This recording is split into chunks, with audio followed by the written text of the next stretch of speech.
Hello, this is my fifth video on the subject on abortion.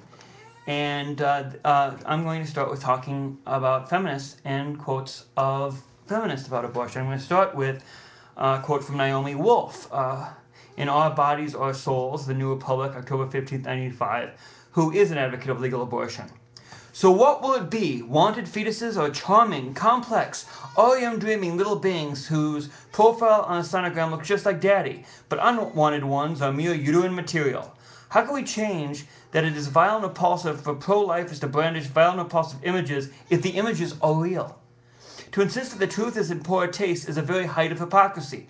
Besides, if these images are often the facts of the matter, and if we then claim that it is offensive for pro-choice women to be confronted by them, then we are making the judgment that women are too inherently weak to face a truth about which they have to make a grave decision.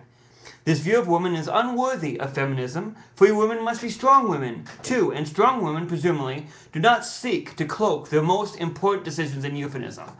I mean, I don't agree with Naomi Wolf, but she makes a point that you can't. Basically, it is. I mean, I think what she's saying here is basically that fetuses are charming, complex, REM dreaming little beings whose profile on the sonogram looks just like daddy, but it's the woman's right to snuff that life out.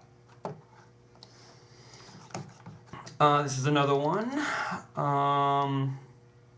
by Daphne de Jong, a feminist author in Feminism and Abortion, The Great Inconsistency. Until this century, the laws of both Britain and America made women a part of their husbands. By marriage, the husband and wife are one person in law. Our law, in general, considers man and wife one person. The one person was, of course, the husband, who exerted absolute power over his wife and property. She has no existence and therefore no protection under the law. The only thing a husband could do was kill her. The earliest feminist battles were fought against the legal chattel status of women. Many feminists were among those who overturned the U.S. court decision of 1857 that a black slave was property and not entitled to the protection of the Constitution. Feminism totally rejected the concept of ownership in regard to human beings. Yet when the court ruled in 1973 that the fetus was the property of its mother and not entitled to the protection of the Constitution, liberated women danced in the streets. And basically the fetus has become just an object that can be thrown out into the garbage if wanted. And again, I am talking about just you accidentally got pregnant and you can't afford, you either can't afford it or don't want it because a baby would interfere with your plans, so you're going to abort it. This is not the extreme cases of rape or incest or the cases of life or mother or extreme birth defects. No matter how it is worded or performed, abortion hurts women. This won't stop until women stand up in unison and say, this is unacceptable, we deserve better. Lack of emotional and financial resources are the real undue burden, and abortion will never lift that. Again, I believe if we have more, and I'm not a socialist, I don't believe that we need to be like a communist government, but I do believe that there needs to be a safety net for the poor that will help pay for their children so that they don't abort them.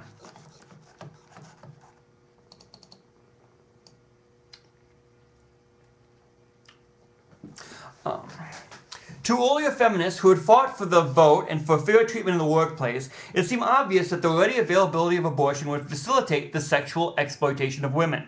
Women like Susan B. Anthony and Elizabeth Cady Stanton regarded free love, abortion, and easy divorce as disastrous for women and children. They would have regarded women who actively promoted these causes as foolish or deranged. Marianne Galeldon, a learned hand professor of law at Harvard University and Vatican official, the woman of Roe v. Wade. First Things, June 2003 to July 2003. I like this. The custom of procuring abortions has reached such appalling proportions in America as to be beyond belief. So great is the misery of the working classes that 17 abortions are committed in every 100 pregnancies. That's Emma Goldman, an anarchist, an activist.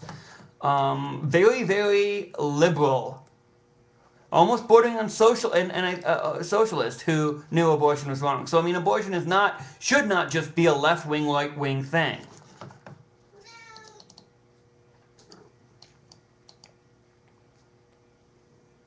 I love this. Priscilla Oliveras, Chicana civil rights and anti-poverty activist. The poor cry out for justice and equality, and we respond with legalized abortion.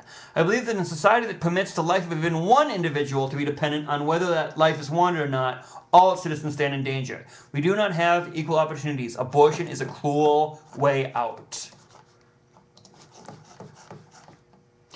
Abortion is the ultimate exploitation of women. Alice Paul, author of the 1923 U.S. Equal Rights Amendment. And I mean, I believe the ERA has never been passed, mainly because of conservatives, and I believe because of concerns about abortion. If some people could say if abortion wasn't an issue, the ERA might have been passed. But I mean, a lot of Republicans voted against equal pay for equal work, like the Lilly Ledbetter, etc. So I don't know if that's a reasonable argument.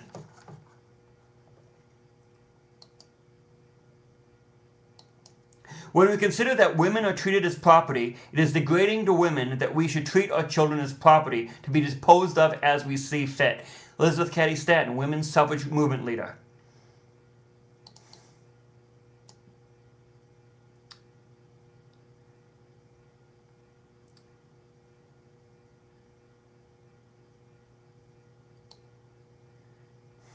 And I still believe that it is a very sick generation that disposes of its young when it's inconvenient. I mean, I believe that every child should be loved, and every child should have the basic amenities. And I believe, and I'm gonna post like a 6th video, and that's gonna be on what I would do if I had power about abortion, and what I think maybe the Congress should do. I like this. Frederica Matthews Green, member of the Board of Advisors of the Institute of Religion and Democracy, in her book, Real Choices, listening to women looking for alternatives to abortion. No one wants an abortion if she wants an ice cream cone or a Porsche. She wants an abortion as an animal, caught in a trap, wants to gnaw off its own leg.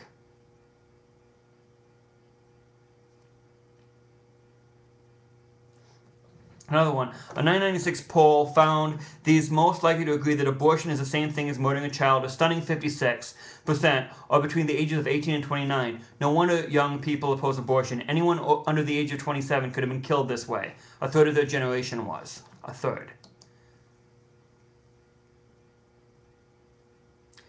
Norma McCorvey. Testimony to the Senate Subcommittee on the Constitution, Federalism, and Property Rights, who was also Jane Roe. It was my pseudonym, Jane Roe, which had been used to create the right to abortion out of legal thin air. But Sarah Weddington and Linda Coffey never told me that what I was signing would allow women to come up to me 15, 20 years later and say, "Thank you for allowing me to have my 5 or 6 abortions. Without you, it wouldn't have been possible." Sarah never mentioned women using abortions as a form of birth control. We talked about truly desperate and needy women, not women already wearing maternity clothes. And abortion is a last resort. Abortion is an evil of the world. I mean, sometimes, like I said, in cases of rape or incest, when the mother is going to die and the baby is those are things I think that are, I mean, it's a heart-wrenching decision, a heart-wrenching thing. And but yeah, it's abortion on demand, and the fact that people, the poor, are preyed on, like those after Katrina, and that abortion is a money-making venture, sickens me. And these quotes just really give a good eye onto what abortion is and what people think about abortion. And when I saw these, I wanted to share that with you. And so, God bless.